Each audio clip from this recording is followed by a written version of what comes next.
എടാ, ഈ ഓൺലൈനിൽ കാണുന്ന പോലെ അല്ലെങ്കിൽ നമ്മുടെ ചുറ്റിനുള്ളവർ പറയുന്ന പോലെ ഈ സിഗരറ്റ് വലിക്കുന്ന, വെള്ളം അടിക്കുന്ന, അല്ലെങ്കിൽ ഫോൺ ഇങ്ങനെ ഉപയോഗിച്ചുകൊണ്ടിരിക്കുന്നതല്ല ശരിക്കും പറയുന്ന അഡിക്ഷൻ എന്ന് പറയുന്നത്. നമ്മളെല്ലാവരും തിരിച്ചറിയാണ്ട് നമ്മളെല്ലാവരും പെട്ട് കിടക്കുന്ന ഒരു സാധനമുണ്ട്, അഡിക്റ്റഡ് ആയിട്ട് കിടക്കുന്ന ഒരു സാധനമുണ്ട്. അതെന്ന് പറയുന്നത് ഒന്നും ചെയ്യാതിരിക്കുക എന്ന് പറയുന്നത്.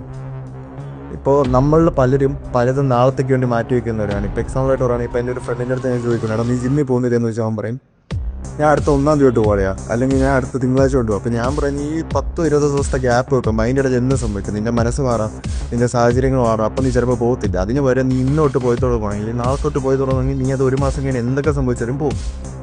വേറൊരു കാര്യം പറയും, പ്രൊഡക്ടിവിറ്റിയുടെ കാര്യം പറയുകയാണെങ്കിൽ ഇപ്പോൾ നിങ്ങൾക്ക് എന്തെങ്കിലും ചെയ്യണം, ഇപ്പോൾ ഓൺലൈൻ ബിസിനസ് വേണം, അല്ലെങ്കിൽ ഡ്രോപ്പ് ഷിപ്പിംഗ് അങ്ങനെ എന്തെങ്കിലും ചെയ്യണം, അല്ലെങ്കിൽ തുടങ്ങണമെന്ന് ആഗ്രഹം ഉണ്ടെങ്കിൽ നിങ്ങൾ ആദ്യം ചെയ്യുന്ന ഒന്നെങ്കിൽ യൂട്യൂബിൽ പോയി വീഡിയോസ് കണ്ടു, ട്യൂട്ടോറിയൽസ് കണ്ടുപിടിക്കുക, അല്ലെങ്കിൽ നിങ്ങൾ ChatGPT വല്ലതും പോയി ചോദിക്കും. അപ്പോൾ നിങ്ങൾ വിചാരിക്കും നിങ്ങൾ അതൊന്ന് പ്രൊഡക്റ്റീവ് ആയിക്കൊണ്ടിരിക്കുകയാണെന്ന്. പക്ഷേ ആക്ച്വലി നിങ്ങൾ പ്രൊഡക്റ്റീവ് ആവുമല്ല. നിങ്ങളുടെ മനസ്സ് നിങ്ങളെ പറഞ്ഞാൽ പറ്റിക്കുവാണ് പ്രൊഡക്റ്റീവ് ആയിക്കൊണ്ടിരിക്കുകയാണെന്ന് പറഞ്ഞിട്ട്. ഇപ്പോൾ നിങ്ങൾക്ക് പറയാം നിങ്ങൾ അതൊന്നും ഇങ്ങനെ വീഡിയോസ് കാണുന്നത് നിങ്ങൾക്ക് നോളജ് കിട്ടുന്നുണ്ടല്ലോ, നിങ്ങൾ പഠിക്കുന്നുണ്ടല്ലോ, ശരിയാണ് നിങ്ങൾ പഠിക്കുന്നുണ്ട്. പക്ഷേ ആ വീഡിയോ കഴിയുന്നിടത്ത് അത് കഴിയുവാണെങ്കിൽ കാര്യമില്ല. ആ പഠിച്ചത് വെച്ചിട്ട് നിങ്ങൾ ജീവിതത്തിൽ എന്ത് ചെയ്യുന്നു എന്ന് വെച്ചാണ് കാര്യം. എന്നാൽ മാത്രമേ നിങ്ങൾ പ്രൊഡക്റ്റീവ് ആകത്തുള്ളൂ.